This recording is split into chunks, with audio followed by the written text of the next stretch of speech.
Okay, so let's continue. Okay, so first we initialize ds to be 0 and dv to be infinite for all vertices v minus s. Okay, this step, this initialization establishes dv, okay, this dv value is greater or equal to delta SV. What is delta SV? Delta SV is the weight of the shortest path from S to V. Okay, so we have this inequality for all vertices in V, and this invariant is maintained over any sequence of relaxation steps. 就是我们有这个不等式，这个不等式在我们这个演算法 diagonal 演算法的运行中间一直是成立的，就是你的 dv 的值，就是你的那个 key 啊，会大于等于 delta SV。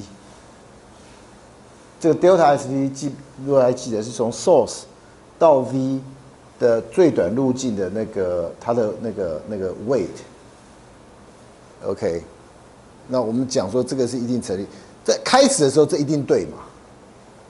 开始的时候一定对，对不对？对不对？这个很显然嘛，只有到 s 的话自己是0嘛。OK，I mean ds is 0. Is greater or equal to delta S to S. Obviously, that's true, right? Okay, I mean, both sides are 0. Okay, so it's equal sign. And all the other, this must be true because, like, no matter how large your pathway is, I mean, because dv value is infinite, right? So this inequality must hold initially, okay, after the initialization. Okay, so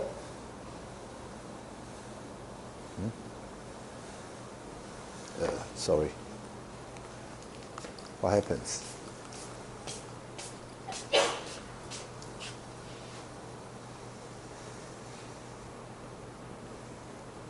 Okay.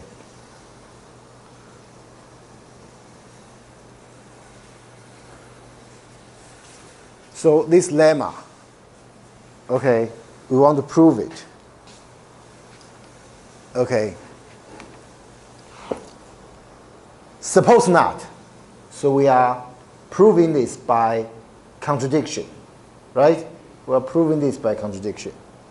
Okay. If it is not, that V be the first vertex for which dV value is smaller than delta SV. It is the first one, assuming it is the first one. And that U be the vertex that caused dV to change. Okay, after all, like dv was initialized to be infinite, right?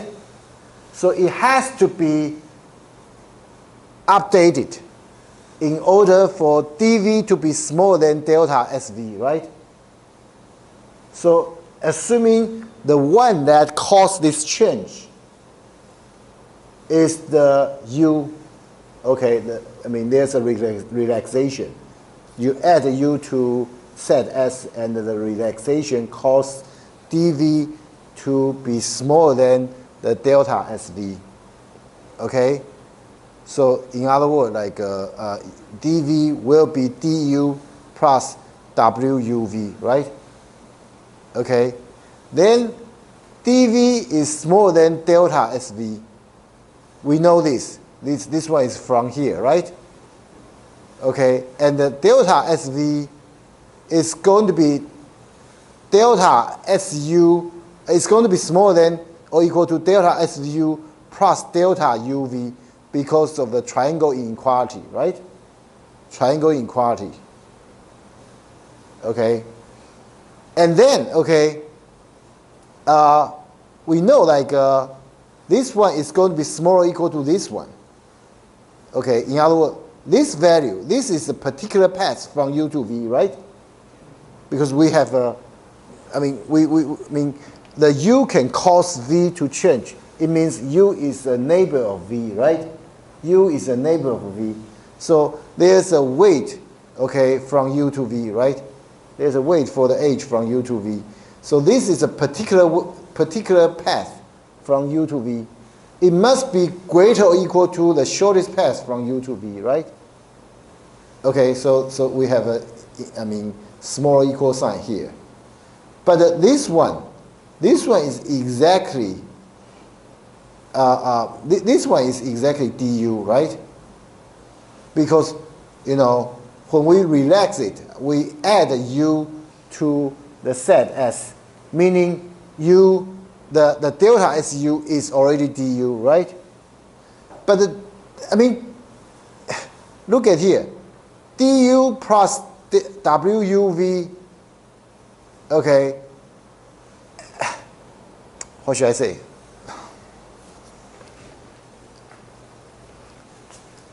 Previously, we said dV is this one, right? So this one is this one, which is, you know, you say, oh, that's a smaller equal sign, that's fine. But there's an inequality here, right? There's a smaller sign here. This is not equal, right? So this one is known to be, you know, strictly smaller than this one. But it's impossible because this one is this one, right? So it means like we have a value which is smaller than itself. This is obviously a contradiction, right? 了解我的意思吗？这边你这样推到最后会自己这个 dV 就是这个东西嘛，这东西会小于这个自己。这个是不可能嘛 ？This is impossible. This is so there's a This is a contradiction. So it means what? It means this suppose not. This assumption is wrong. So which means that this you know, invariant, you know, this invariant is, you know, hold, okay, is satisfied during your execution, during the execution of your Dijkstra algorithm. Is it okay? 可以吧？所以 so we first know this. Then there's a second part. That U be V's predecessors on the shortest path from S to V. Okay, U is V's predecessor. Then if du equal to SU and edge UV is relaxed, we have dV to be delta SV after the relaxation.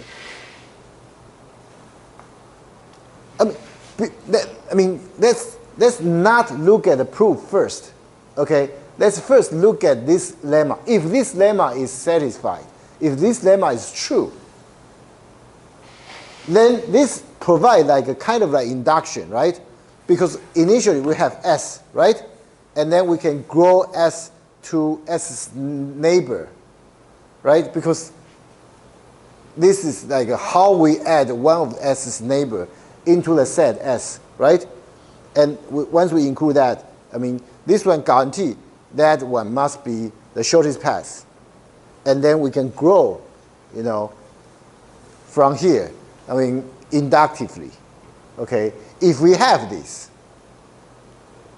Of course, we haven't proved that yet, okay? So we have to prove this, okay? So we observe that delta SV is delta SU plus WUV. Okay. From S to V, the shortest path from S to V is shortest path from S to U plus the H from U to V. Okay. Suppose that dv is greater than sv. Okay, before relaxation. Okay. If this is not the case,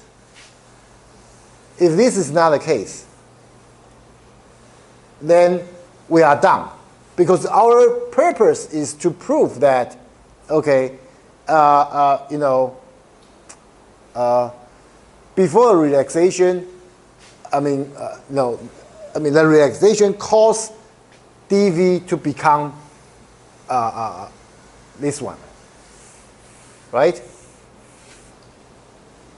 So if it's not the case, okay, if it's, because we already know dv must be smaller or equal to this one, right?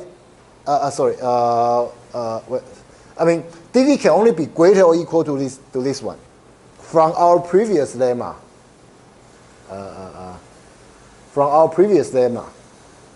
Okay, so if this is like if it's not like a greater, dv is not greater than delta sv, then dv must be equal to delta sv, right? That's the only other option, right? But if that's the case, we already proved that. We don't need to prove this anymore, right? So then the test dv is greater than du plus wuv succeeds, okay, because dv greater than delta sv. Okay, the delta sv is delta su plus wuv, which is, as I said, previously du equal to delta su. So this one can be replaced like this. So this one, and the algorithm will set dv to be this one, which is sv, delta sv. So we are done. Actually, this lemma, okay, why this lemma can be proved so conveniently is because we already know this this one. So dv must be greater or equal to delta sv. So so we only need to take here dv greater than delta sv, and the rest is a given. Okay.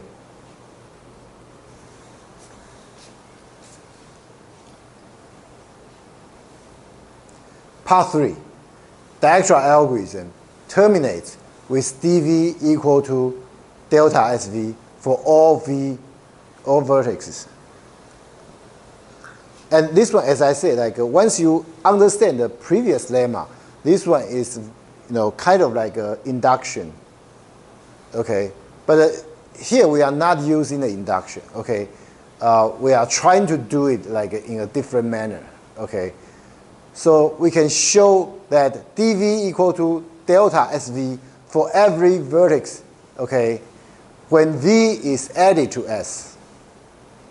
Okay, so suppose u is the first vertex added to s, for which du greater than delta svu. So it is, u is a vertex we add to s, and its key is greater than the shortest path weight. This is, we are assuming the contradiction. Okay, we are assuming we are making the wrong assumption here. Okay, we are proving by contradiction. So we need to make the opposite assumption. Okay? So with that, y be the first vertex in v minus s along a shortest path from s to u. So this is the shortest path, okay, to u. And the y is the first vertex, okay, not in s, okay, in the path. Okay, and then x be its predecessor. So x is in set S, okay, and x is y's predecessor. Okay?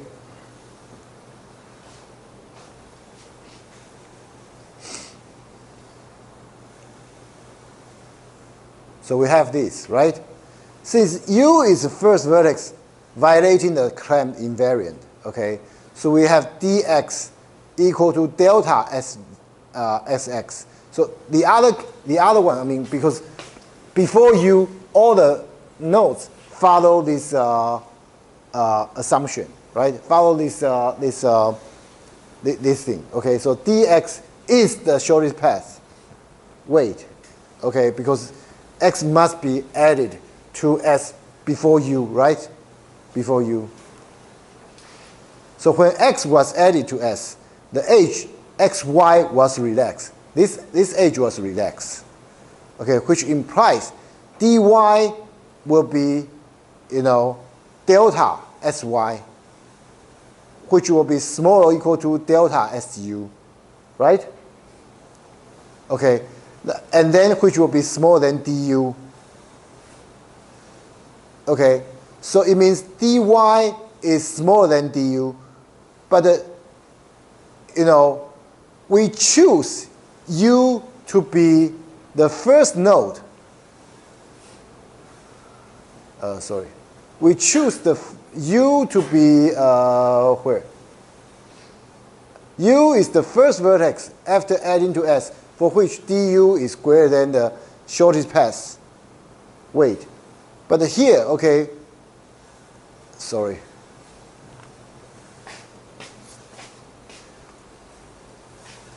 This violates our choice of u, so we have a contradiction. Okay?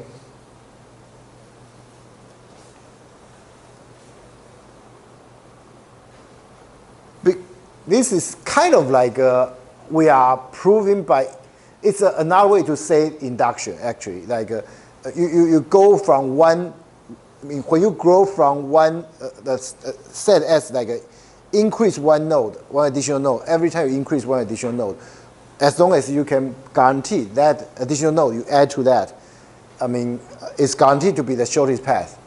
Then, I mean, this contradiction proof is really like another way to talk about induction proof.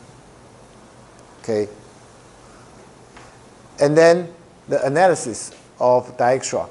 You will see that this is almost identical to the Prince algorithm. This is like, the initialization. Well, initialization yeah, we even skip the initialization. Initialization is the number of v nodes. Okay, so but it's dominated by the following anyway. So we only look at this one, and this while loop will be run number of v times, because every time you run through this while loop, like you add one node to v to set s. So eventually you add all the nodes to set s, and you are done. So this loop is run exactly number of v times. Okay, and this one is again degree of u times, and you can amortize the whole thing to be like the sum of total. Actually, this is like because this is I told you this is an implicit decrease key, right? But again, this is not like you have to decrease key all the time. It's like if this condition is met, you decrease the key, right? But nevertheless, let's assume every neighbor you do a decrease key. Okay, so you are going to run this decrease key degree of u times. So because you do this for every node, so eventually, I mean, you are adding the degree of all the nodes. So it's going to be 2 times the h, number of h, right? Just like the Prince algorithm analysis, because of the handshaking lemma. So it's like a number, theta e number of implicit decrease key operation. So the whole thing will be, because we have an extract mean here.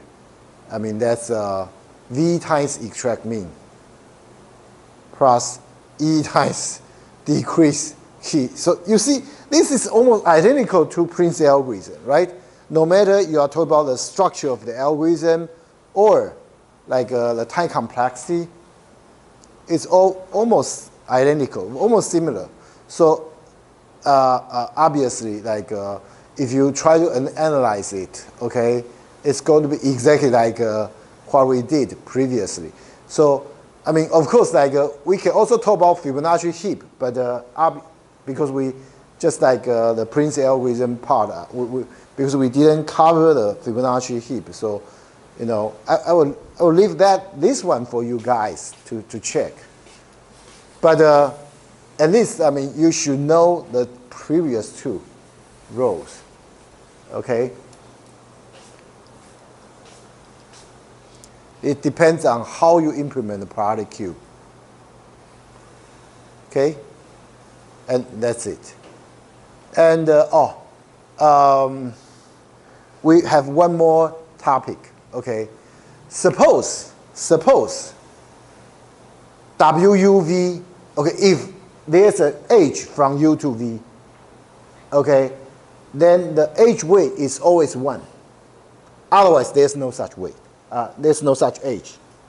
Either you have an H and the H weight is 1, or you have no H at all, okay, between two nodes, any two nodes. Okay, I mean, for this particular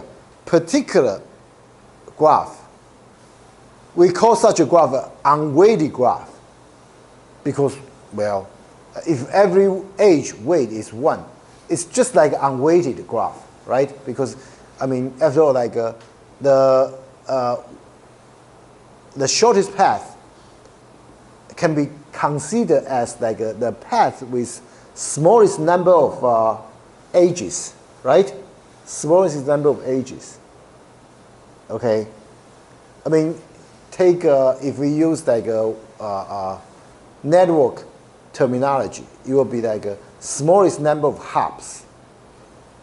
Okay, because each edge is kind of like you hop from one terminal to the next. Okay, but anyway, okay.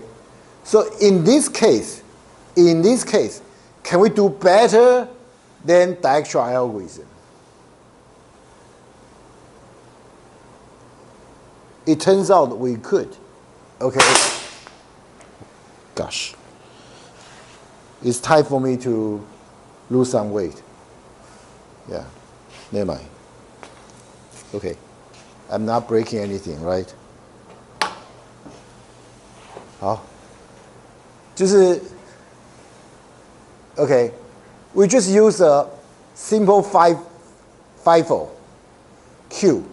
We don't need to use the priority queue. Okay, we just use FIFO. Okay, and the FIFO is pretty easy. Okay, the insertion and extract mean. Well, extract mean is just get it from like the beginning of the queue, okay, and the insert, okay, is just you put it at the end of the queue. So that's pretty straightforward. Like both operations take like one constant time, you know, to get it done. So the whole algorithm is reduced into breadth-first search. Okay, so while Q is not empty, you get a DQ. Okay, original is get mean, right? You obtain like a mean key from the priority queue. But now this queue is FIFO. It's pretty much just DQ. This one take constant time. For each node, okay, neighbor. For each neighbor of U, if a DU is infinite, okay, DV is infinite, then you are going to, you know, add 1 to the distance to V, and the NQ, you put it in the Q. And look at here, okay, you only need to relax the H, the key for V once. The neighbor, you only need to relax the do this relaxation once, and it will never need to be called again. Okay, and then you enqueue also take constant time. And this time is going to be V plus E, because this thing, again, it depends on how many, the enqueue, number of enqueue depends on, total number of degree, right? This is, again, like, big O E, right? And this one, the dequeue is going to be called V number of times. So it's going to be V plus E. Okay, very simple. I mean, let's have a look at this example. This is so easy, okay? You see, we start from A, okay? So we put,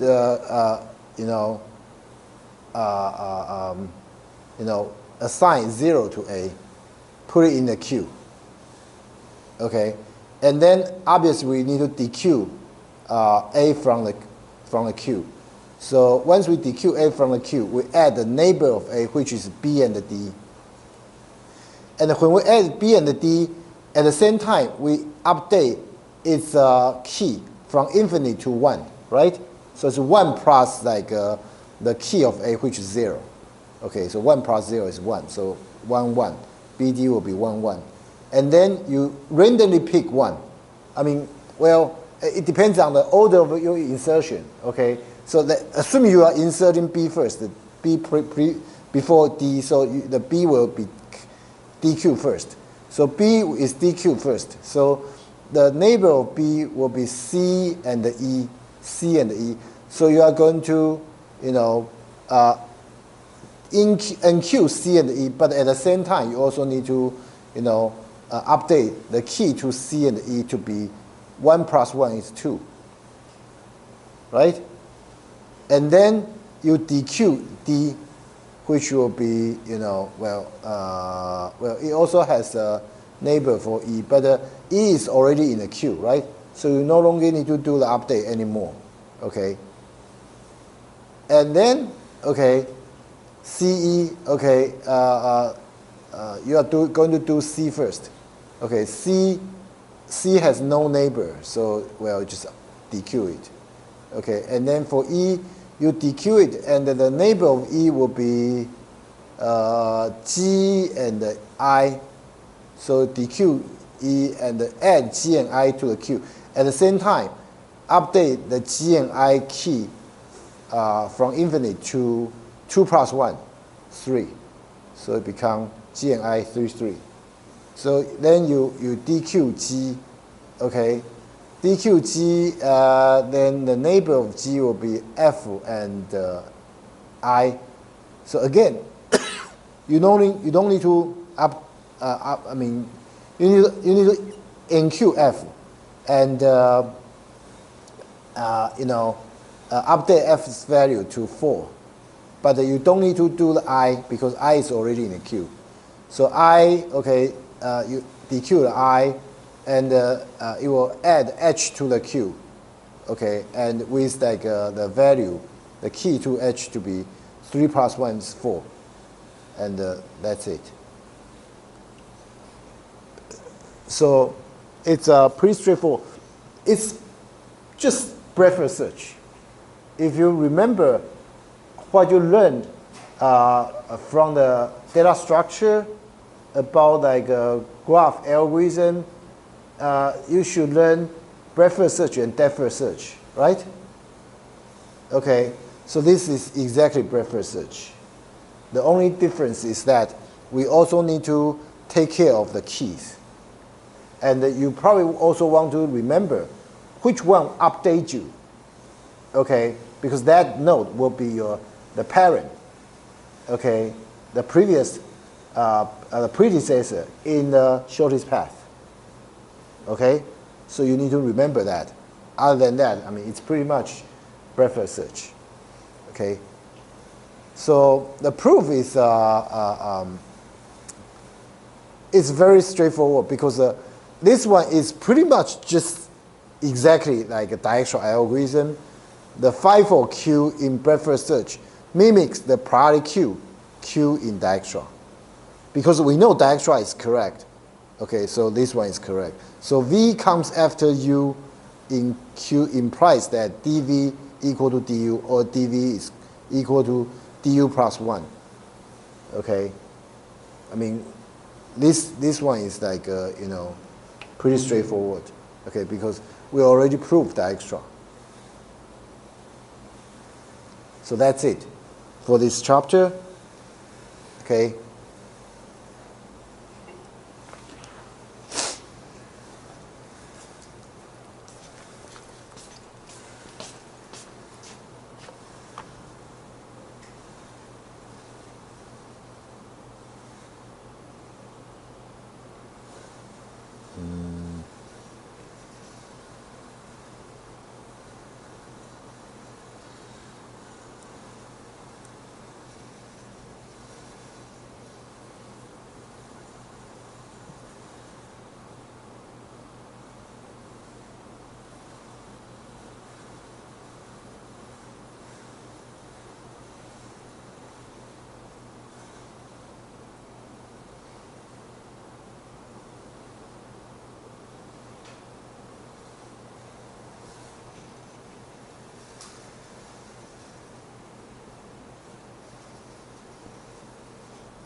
So next one is the shortest path, number 2, Bellman-Ford.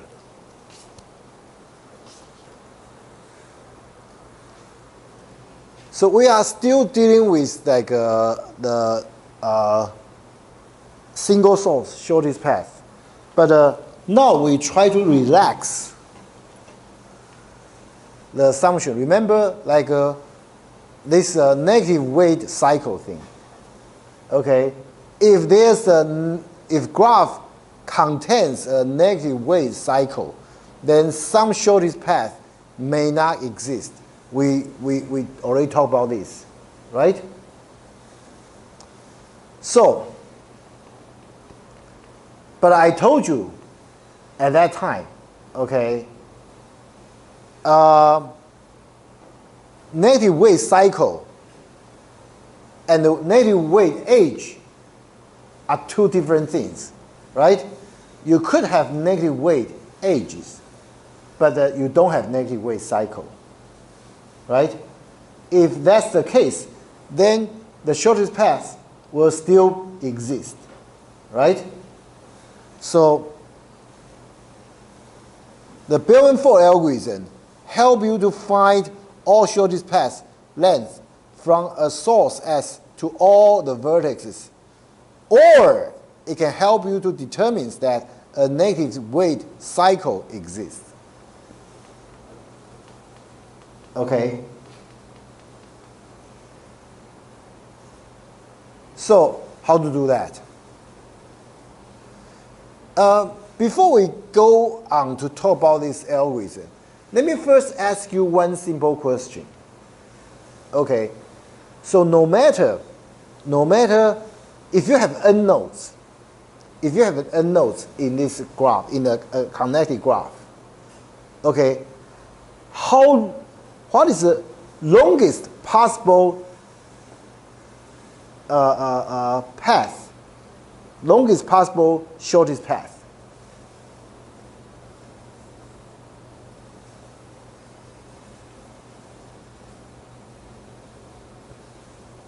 Assuming there's no cycle, of course.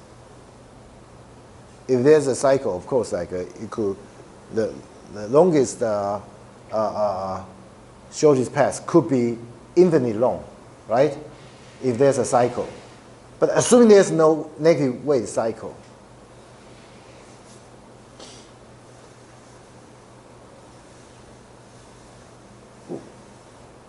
如果没有 negative weight cycle， 你们想想看哦，这个我讲说 longest 就是说最长就是你的 shortest path 最长也只不过是你把因为你不可能重复使用 node 嘛，你重复使用 node， 譬如说你现在在这个 path 里面，假设某个 node 出现不止一次，那是不是代表你就有一个 cycle 在里面？你有个 cycle 出现在里面，是不是代表什么意思？代表说这个因为你没有 negative weight cycle， 所以这个 cycle 是不是可以移掉？对不对？你的那个整个 path 的 weight 应该还会变小，对不对？对不对？所以我是不是可以这样讲说，最长的 那个 shortest path 了不起就是把所有的节点都放进去嘛，对不对？这是最坏的情形，对不对？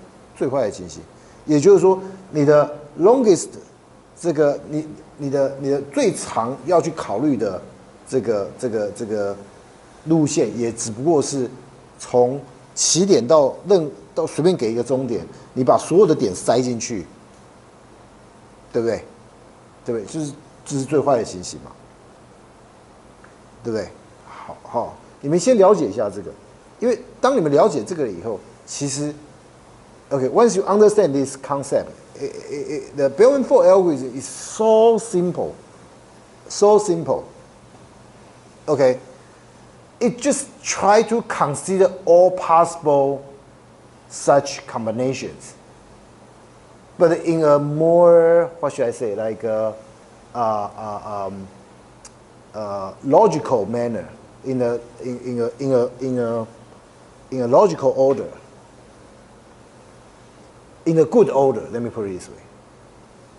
就你先假设哦，你的每一个 age 有一个顺序。There's a total order for your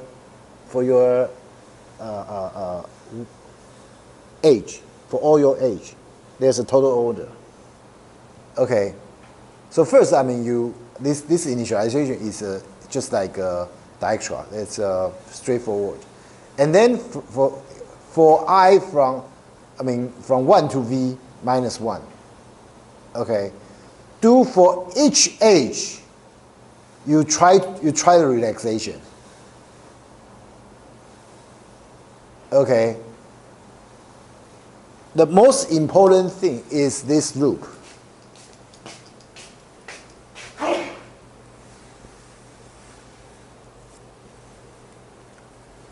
So actually, you consider every single node and every single age, right? So what happened is, let me show you an example.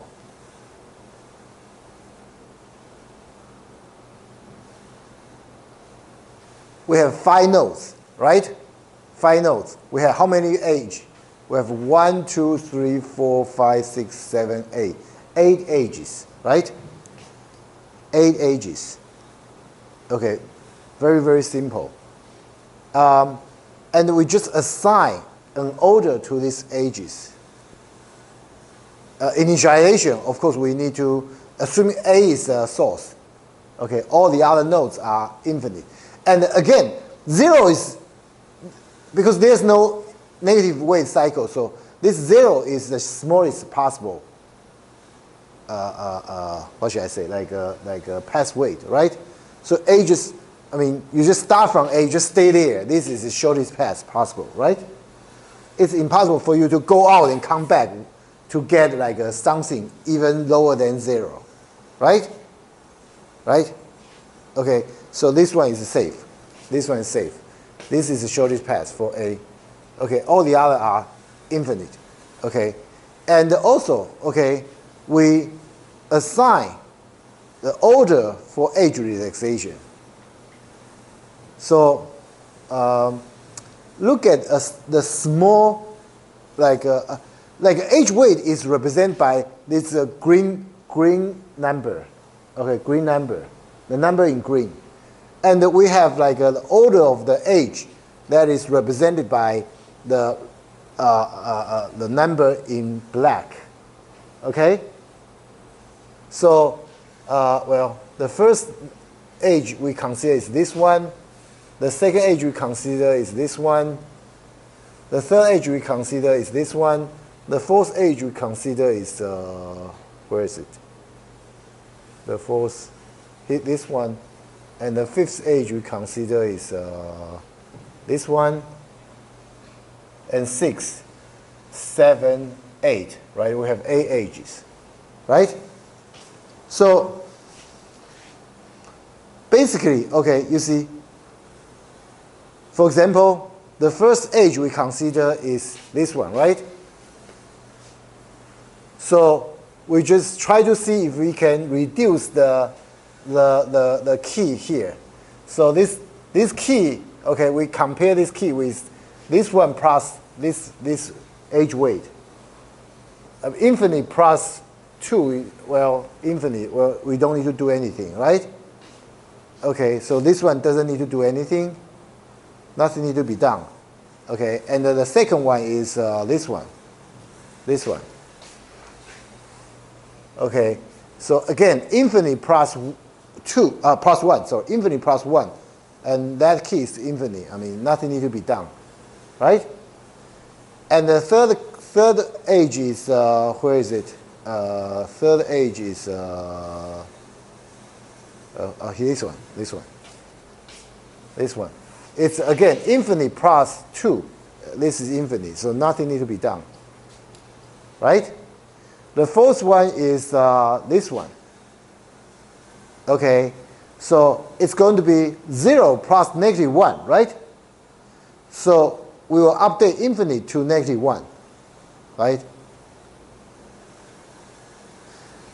And the fifth one is this one. Okay, 0 plus 4. It's better than infinite, right? So we update this one to be 4. And the sixth is this one. Okay, infinite plus 5 is greater than 4, right? So nothing needs to be done. And the 7 is this one. This one. Negative 1 plus 3 is 2, right? 2 is lower than 4, right? So we update 4 to be 2. And the last edge is 8. Infinite plus negative 3 is still infinite, right? So nothing needs to be done.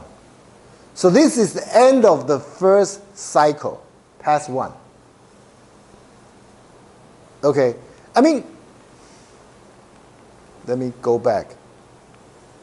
Here, we are trying to, to consider for every node we do the edges. I mean, no, actually, like, if you look at this, this is really, this is just an index.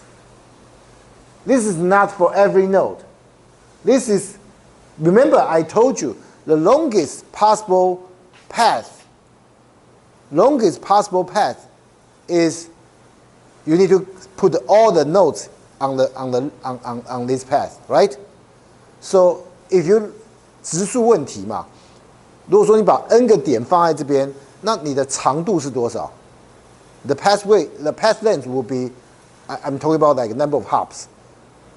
If you have v number of nodes, the number of hops in this path will be at most v minus 1, right? So that's why. So from 1 to v minus 1. Okay, so this is index. This is not about the node. So this one is like for every edge, as long as we maintain a total order in the edge, we do this. Okay, we are done for the first loop.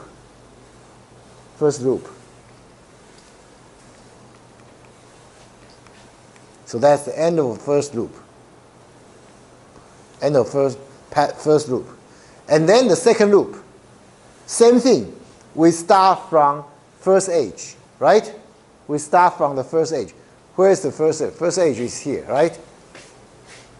So it's going to be negative 1 plus 2 is 1, right? And which is smaller than infinite. So we update this infinite to be 1. And then, okay, the second edge is this one. It's infinite plus 1. It's not lower than negative 1, right? So nothing needs to be done. The third edge is this one. So negative 1 plus 2 is lower than infinite, right? So we update this infinite to be 1, right? The fourth edge is this one. Okay. 0 plus negative 1. Well, it's already negative 1, so nothing needs to be done, right? And the fifth one is this one. 0 plus 4 is not lower than 2, so nothing needs to be done, right? And then the sixth edge is this one. Okay, 1 plus 5 is 6. 6 is not lower than 2, right? So nothing needs to be done. 7 is this one. Okay, -1 plus 3 is already 2, so nothing needs to be done. Last one is 8. So this 1 minus 3 is -2, right? It's lower than 1, right? So we need to update it. -2. Okay? So that's the end of the second loop. Okay? And then we are pretty much done. Okay? We're pretty much done. I mean, you can try. You can try. The third and the fourth loop, I mean, it must maintain this way. Why? Actually, in the process, we are trying to find the path, like, how should I say, like, as I said, like, the more paths you go, like, it's possible for you to construct the long, oh, sorry, I probably shouldn't sit here. Okay, the more paths you run, the more loop you run, the longer path you are constructing. But in this particular example, the shortest path is really not that long. So just 2 loops, we are done. In some other worst case scenario, yeah, you do need to, I mean, do the loops, the third loop and the fourth loop. Okay, because as I said, the path could be, because you have 5 nodes, right? The path could contain 4 hops. So it depends on the situation. But in this particular example, yeah, 2 paths is good enough. Okay, but to play safe, the algorithm must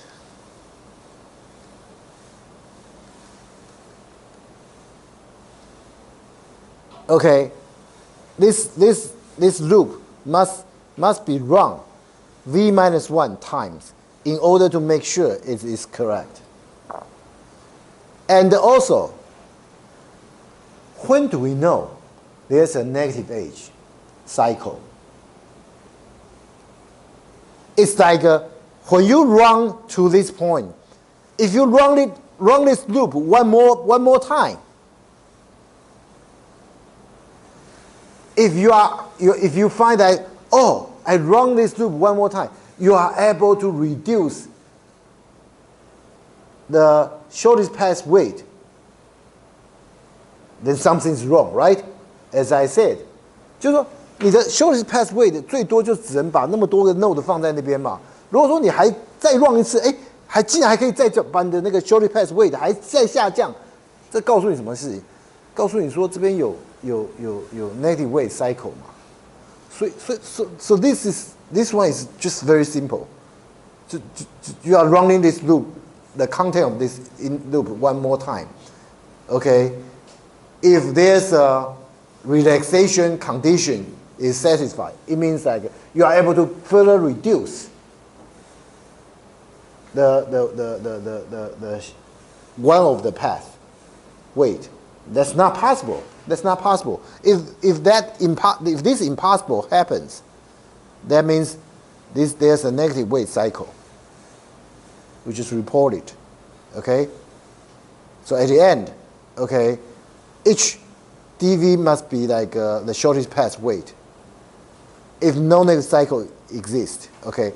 So the time complexity is very, very straightforward. Okay, it is like because we run this one v minus 1 times, right? And in this loop, okay, this loop like we run the h, this h number of times, right? So it's going to v times e, okay. And really like we really don't need to maintain any priority queue at all, right? There's no queue to maintain, right? this update is like a constant time anyway, right? So it's big O V times E. Okay. It is more expensive, obviously, right? Okay, you compare with Dijkstra. This is more expensive. But at the same time, this is more difficult problem. So it is reasonable. You are paying a higher price for a more difficult problem. Okay, if you compare this one with Dijkstra algorithm, time complexity. Okay. Okay, so we are done for Bellman-Ford. And the next one we are going to discuss like some example, some application of Bellman-Ford algorithms. Or Karanis. Karanis, yeah, I will leave this one next time. Okay, I think I'm running out of time. Okay, so the Karanis and the application. The Karanis actually is very, very simple. But anyway, I'm going to talk about like some application of the Bellman-Ford next time, and then try to finish up like the Floyd-Warshall, okay, which is all source shortest path, okay, algorithm, okay, next time, okay. So that's it, okay. That's I hope like to finish like this discussion and then talk about like a min-max flow next time, okay? Okay, and let me remind you, I'm going to upload the homework, okay? Homework, which will include Dijkstra, but not Bellman-Ford because I haven't finished this part yet.